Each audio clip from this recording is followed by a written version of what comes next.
अस्सलाम वालेकुम वरहमतुल्लाहि वबरकातुहू। कॉन्साइंस इंग्लिश लैंग्वेज कोर्स के 15th क्लास में आज आज इंशाल्लाह हम पास्ट कंटिन्यूस टेंस के बारे में पढ़ेंगे कि ये किस लिए इस्तेमाल होता है, कैसे इस्तेमाल होता है और उसको इस्तेमाल करने का तरीका क्या है। क्योंकि किसी भी टेंस को समझने के लिए इसको प्रॉपर तरीके से यूज़ करने की लाजमी है कि आप इसका मकसद समझें। So first of all, we will go towards the aim of this tense. As this is the 15th class, इसमें जो है वो काम जो माजी में कंटिन्यू थे, वो काम जो माजी में कंटिन्यू थे, माजी में जारी थे, उनके लिए हम ये टेंस इस्तेमाल करेंगे। और इससे हटकर ये टेंस जो है अक्सर अकेले इस्तेमाल नहीं होता है, बल्कि इसके साथ कुछ और भी यूज़ होता है, कोई और सेंटेंस भी ऐड होता है। ये अकेला इतना कंप्लीट सेंस नहीं देता है। फॉर एग्जांपल आप कह सकते हैं कि कोई आपसे पूछे, फॉर एग्जांपल आपके कपड़े प्रेस नहीं है, आप स्कूल चले जाते हैं, कॉलेज चले जाते हैं, तो कोई आपसे पूछे कि आपके कपड़े क्यों इस्त्री नहीं है, प्रेस नहीं है, तो आप कह सकते हैं कि जब मैं कपड़े इस्त्री कर रहा था, तो ये क्या था? कर रहा था, यानी माजी में ये काम कंटिन्यू था। जब मैं कपड़े इस्त्री कर रहा था तो लाइट चली गई। ठीक है, तो यहाँ पे आप उसको ये बताएंगे कि माजी में जब एक काम कंप्लीट था, एक माजी में एक काम कंप्लीट नहीं था, एक माजी में एक काम जारी था, कि उसके ख़त्म होने से पहले कोई और काम हो जाए, तो हम इसके लिए पास्ट कंटिन्यूअस टेंस यूज़ करेंगे। जैसे कि मैं आप कह सकते हैं कि मैं खाना पका रहा था कि गैस चली गई। ठीक है, या आप कह सकते हैं कि मैं मैं सबक पढ़ रहा था कि वो आ गया। देखिए, आप सबक पढ़ रहे थे, अभी तक पढ़ाई आपकी ख़त्म नहीं हुई थी, वो आ गया। ठीक है, आपकी काम पढ़ाई से पहले आपकी पढ़ाई जारी थी कि वो आ गया। ठीक है, कोई काम कंप्लीट होने से पहले कोई और काम हो जाए, तो हम इसके लिए हम पास्ट कंटिन्यूअस टेंस यूज़ करते हैं। इसको आप समझ लें तो इंशाल्लाह आपके लिए कोई इश्यू नहीं होगा, आपको अच्छी तरह से, ये आसानी से ये समझ आ जाएगा कि कोई काम जब माज़ी में जारी हो, तो उसको इसके लिए हम पास्ट कंटिन्यूअस यूज़ करेंगे टेंस। और वो काम जो माज़ी में माज़ी में जारी था, कंप्लीट नहीं हुआ था कि कोई और काम हो गया, तो उसके लिए हम क्या यूज़ करेंगे? पास्ट कंटिन्यूअस टेंस यूज़ करेंगे। और इसका आइडेंटिफिकेशन बिल्कुल ईज़ी है। जैसे कि वो रहा है, रही है, वो प्रेज़ेंट का हो गया। इसके वही चीज़ है, सिर्फ़ इसमें ता देती आई। रहा था, रहे थे, रही थी। मैं खाना खा रहा था, ये वो आ गया। मैं पढ़ रहा था कि वो चले गए। ठीक है? मैं यानी मैं आ रहा था कि आपकी कॉल आ गई। ठीक है? तो यानी अभी आप आ रहे थे, लेकिन अभी तक पहुँचे नहीं थे, आप कंप्लीट नहीं हुआ था कि कोई उसकी कॉल आ गई। तो आप कह सकते हैं ये इसकी आइडेंटिफिकेशन है, रहा था, रहे थे, रही थी वगैरह। इसके हेल्पिंग वर्ब्स जैसे कि प्रेजेंट कंटीन्यूअस के हेल्पिंग वर्ब्स थे, इस तरह इसके भी हेल्पिंग वर्ब्स है, वाज और वर है। ठीक है, जिनके साथ ई शी इट्स लगता है उनके साथ आपने वाज लगाना है, बाकी सब के साथ वर लगाना है। याद रखना, वहां पे एम आई के साथ एम लगाते थे, यहाँ पे आपने आई के साथ भी वाज लगाना है। ठीक है, आई के साथ ई शी इट के साथ वाज लगाना है, बाकी सब के साथ आपने क्या लगाना है?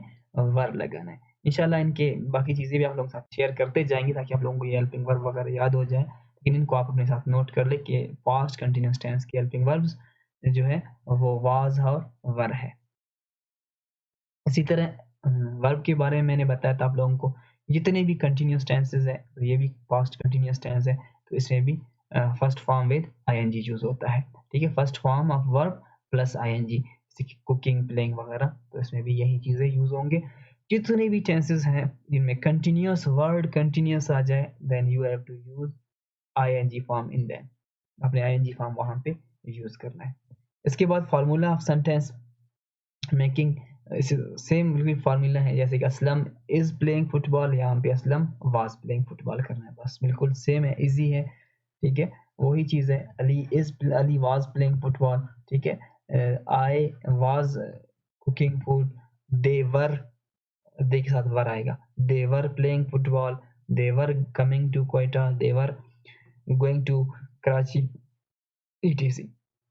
इसमें हेल्पिंग वर्ब का आपने ख्याल रखना है, बाकी पूरा मेथड, पूरा सिस्टम जो है वो प्रेजेंट कंटिन्यूअस टेंस की तरह है, सिर्फ आपने हेल्पिंग वर्ब चेंज करना है। इसी तरह आप नेगेटिव में भी जाएंगे, we were eating food, we were जो है हेल्पिंग वर्ब है, इसके बाद नॉट लगाना है हमें, so we were eating food, ये हो गया सिंपल सेंटेंस हमारा।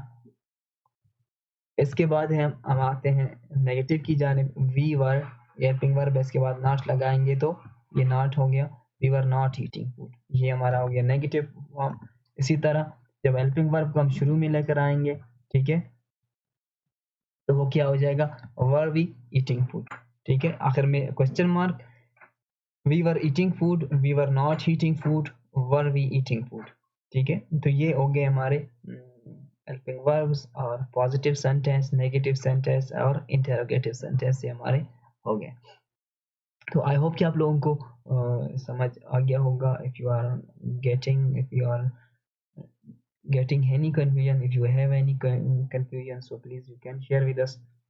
बिल्कुल सिंपल है, ठीक है। We are eating food, we are not eating food, were we eating food, I was playing football, I was not playing football, was I playing football, ठीक है। कोई भी sentence, I am taking tea, I am not sorry, I was taking tea, I was not taking tea, was I taking tea, this was. तो ये हो गया हमारा जो है आज का लेक्चर, जो कि पास्ट कंटिन्यूस टेंस के बारे में था। अगर आपको फिर भी कोई कंफ्यूजन है, अगर आपको कुछ समझ नहीं आया है, तो please you can ask us, you can share your confusion with us. इंशाल्लाह we will try our best to make you understand, क्योंकि ये टेंसेस अगर आप लोगों को समझ आ जाए तो इंशाल्लाह आगे आपके लिए बहुत इजी होगा। अगर समझ ना आए तो प्लीज़ आप बार बार पूछें, बार बार प्रैक्टिस कर लें, इंशाल्लाह आपकी टेंसेस सही होंगे तो आगे इंशाल्लाह you will not feel any confusion regarding speaking, regarding writing। इनको बस आप लोगों ने याद करना है। इंशाल्लाह लेक्चर्स के आखिर में इंशाल्लाह इन सब का चार्ट भी आप लोगों को साथ शेयर किया जाएगा, आप लोगों को सेंड किया जाएगा इनके हेल्पिंग वर्ब वगैरह। लेकिन इससे पहले भी अपने साथ नोट्स बनाएं, जो पहले दिन मैंने बताया था आप लोगों को, अपने लिए 2 रजिस्टर्स बनाएं।